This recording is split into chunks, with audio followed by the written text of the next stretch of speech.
धनतेरस या धन त्रयोदशी, जैसा कि नाम से ही जाहिर है, कार्तिक महीने की कृष्ण पक्ष की 13वीं तिथि। बिल्कुल।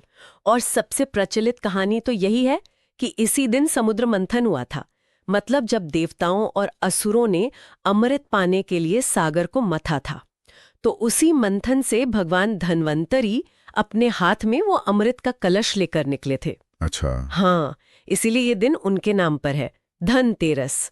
और ये जानना भी काफी रोचक है कि भारत सरकार ने इसी जुड़ाव को देखते हुए धनतेरस को राष्ट्रीय आयुर्वेद दिवस घोषित किया है। ओहो, राष्ट्रीय आयुर्वेद दिवस। ये तो स्वास्थ्य और पारंपरिक चिकित्सा पर जोर देने वाली बात हुई। हाँ बिल्कुल, स्वास्थ्य से जुड़ाव। अच्छा, ये तो स्वास्थ्य वाला पहलू हुआ।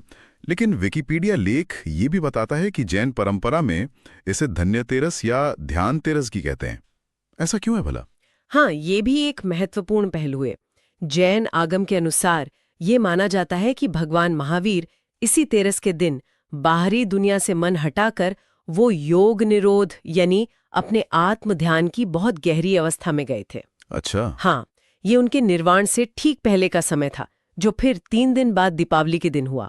तो यहाँ ये दिन ध्यान और आध्यात्मिक साधना से जुड़ जाता है। यानी एक ही दिन पर स्वास्थ्य के देवता धन्वंतरी का प्रकट होना और उधर भगवान महावीर का ध्यान में लीन होना, ये तो मतलब अलग अलग परंपराओं का एक संगम सा हो गया। सही कहा, बिल्कुल।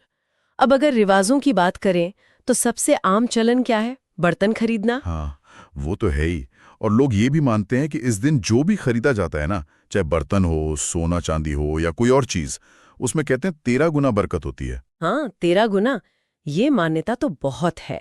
और सिर्फ बर्तन या कीमती धातुएं ही नहीं, धनिया के बीज खरीदने का भी रिवाज है। धनिया के बीज? वो क्यों? हाँ, धनिया के बीज। इन बीजों को लोग संभाल कर रखते हैं और फिर दिवाली के बाद अपने खेतों में या गमलों में बोते हैं।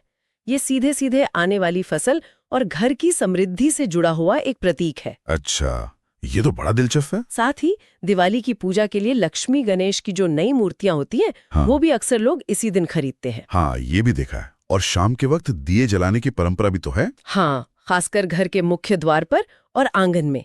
और कहते हैं दक्षिण दिशा की तरफ एक दिया जरूर जलाया जाता है। इसका क्या कारण है? हाँ, वो दक्षिण दिशा वाले दिए के पीछे एक दिलचस्प लोक कथा है।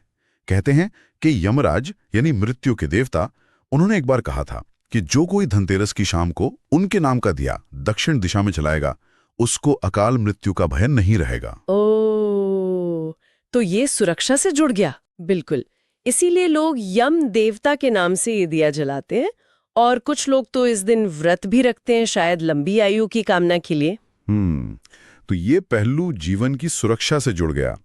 लेकिन अगर स्वास्थ्य वाली बात पर लौटें तो भगवान धन्वंतरी को देवताओं का वैद्य माना जाता है ना? बिल्कुल, उन्हें आयुर्वेद और चिकित्सा का जनक या कह लें कि देवता माना जाता है।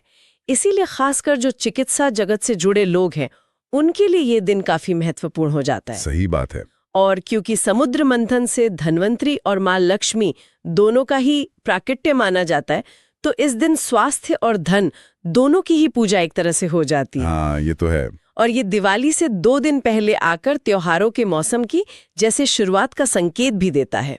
हाँ, माहौल बनना शुरू हो जाता है। तो अगर हम सारी बातों को एक तरह से समेटें तो धनतेरस सिर्फ खरीदारी का दिन नहीं है। इसमें स्वास्थ्य है यानी धन्वंतरी, आयुर्वेद दिवस, समृद्धि है, लक्ष्मी, बर्तन, धनिया, जीवन की सुरक्षा का पहलू भी है, वो यम का दिया, और आध्यात्मिक साधना भी है जैन संदर्भ में। मतलब कई सारी परतें हैं इस एक दिन में। बिल्कुल, बहुत सी परतें हैं। और यहाँ सोचने वाली बात यह है कि कैसे एक ही त्योहार भौतिक इच्छाओं जैसे नई चीजें खरीदना और गहरी मानवीय प्रार्थनाओं जैसे अच्छा स्वास्थ्य और लंबी उम्र, इन दोनों को एक साथ समेट लेता है। शायद ये संतुलन स्वास्थ्य और संपत्ति के बीच का आज के दौर में भी उतना ही मायने रखता है जितना पहले रखता होगा। हाँ, ये बात तो सोचने वाली है। स्वास्थ्य और संपत्ति दोनों का संतुलन।